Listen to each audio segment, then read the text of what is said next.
Power management isn't the most exciting topic when it comes to tools, but let's be honest, if you can't get power where you need it, that's kind of the end of the story right there, isn't it? Now, whether this is at home, at your office, in your shop, all sorts of places, being able to get power to your tool or whatever device you're using is critical to getting that job done. And that's why a simple extension cord like this can really change the game. In fact, it's so simple, it's not even really a big idea.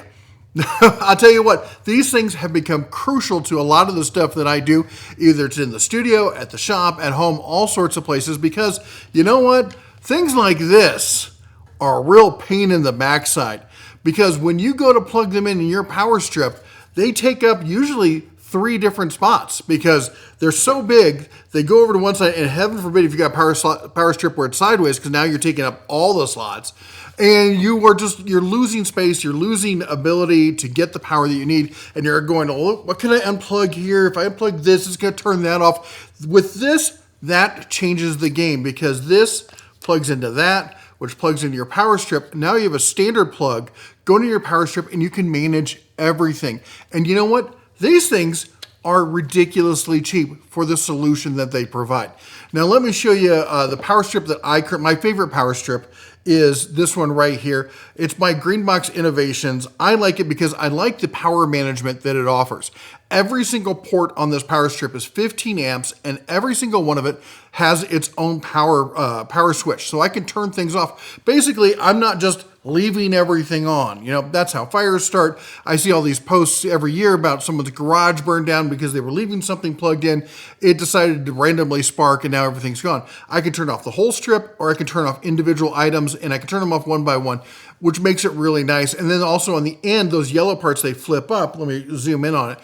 These parts right here, where's my mouse? There we go. These parts right here flip up and act as cord management. Let me see if they have a photo showing. There you go. You can see the cord management. They're mounting this under a desk. You can use it all sorts of places. I use this as my charging station in the studio here. I have another one at my shop. Again, I really like them, but you know, they say it's suitable for bulky adapters. It's not. I mean, for slightly bulky adapters. You know, I also have stuff like this. You know, this is a smart switch that I'll plug in. And again, you know, trying to plug it, if I plug it in there, it's going to take up easily 3 spots. There's no question about it. Until, of course, I plug it into the mini extension cord, and boom, now I can plug into this, and this isn't taking up any space. I realize it's not the most exciting thing, but my gosh, once you start using these, this is one of those things. We have these tools we talk about where I tell people, if I can get it unplugged, I tell people, hey, try this. And a lot of people, I know you're going to sit there and you're going to like, I don't need this. There's other ways to do it. And about 6 months from now, you're going to get into a situation and you're going to be cursing my name because I told you this could fix your problems and you didn't buy it. I await your emails, red@dentatools.com. Apologies accepted. I get them all the time. Anyway, trust me. I'll show you the pricing on these. So the pricing on these kind of cables here, let me get over there again, is you can get the big pack here that's going to get you 10 of these, 8 inches long, for $20. Now the one I have is longer. And honestly, it's way longer than you need. Half the length on this would be good. I think this is like 16 inches. I don't think most of you need 16 inches. Don't ask your wife about that. Anyway, the point is that you can get away with a shorter one. I think the 8 inch would be fine. You're looking at getting 10 of them. It's $20. You get 5% off.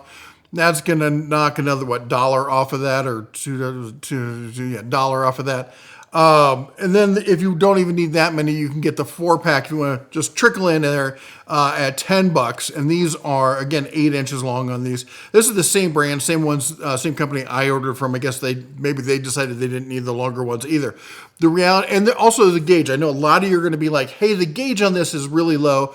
It's 16 AWG, which is not the thickest gauge out there. It certainly isn't. But the reality of it is you're not going that far with these, all right? Because you're not going that far, you don't need as thick a gauge to handle it, because by the time it could really cause it to heat up and all that kind of stuff, it's already transferred over to the other side.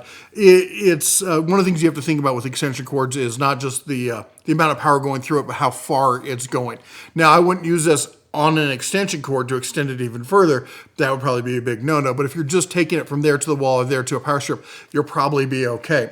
I use them all the time. Never had a problem. I check them for overheating and stuff like that. Let me get this out of the way before I knock something over with it. I just dropped it because that's what we do here. Anyway, let me show you some photos of how we use it. All right, here's the power strip at my desk. As you can see, this one's got 2 plugs specifically designed to have extra spacing, but that's just 2 plugs. It's not all of them, and it makes the power strip bigger than it needs to be. If I want to plug in something else, like say one of these big fat adapters here, I run it through one of these and I can plug it in there. That leaves it, I guess I could use it for other ones and stuff like that. But this gives me that flexibility where I can use whatever I want, where I want. Let me also show you over at my my charging station. So this is my charging station down here, the one I was talking about. And as you can see, we have it pretty much maxed out. And currently, I've got Hercules charging. I've got my DeWalt, so this is my power stack, and my Senior, clone multi-use battery. And then it also goes over to my Bauer 6-port charger, which is, I love this thing. This thing makes everything so convenient. And yes, with this one, they are bigger. They're bigger space. So on some of them with the smaller kind of wall warts there, I can fit them in there. But some of the bigger ones can't, especially as you can see over here. I've got that running through that one and then plugged in, so it's not taking up all the space on my power strip. Again, this allows you to manage the power however you want. I also really love this power switch because, as I said, I can turn each one on and off as needed. So that runs all of this. Also, my under cabinet lighting, it's all this. These are all my Govee lights that I've talked about before. And that has all that coming down into here.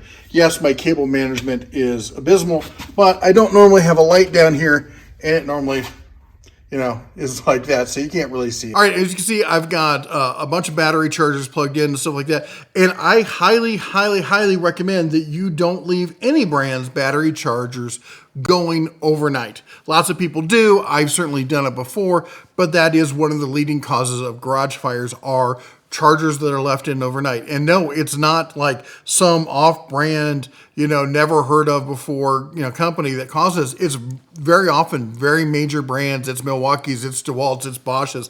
It just happens, all right? Lithium ion is unstable. It's not something to play around with. If you're not there, you probably shouldn't be charging it. Can you do it? Yes. Am I going to recommend it? No. Have I done it myself? Yes, but do as I say, not as I do, okay? This is hashtag not legal advice. Don't sue me if you burn down your garage because I told you not to do it. Anyway, there you go. That's it. Mini extension cords for the win. I can't tell you enough. I know it doesn't seem exciting, but once you start using it and you have that as a solution that you can just grab, I always keep them in a drawer because I'm always seem to be needing more of them. And once you start doing that, you will understand. Looking forward to your emails. Anyway, you all take care. God bless. And as always, shine on.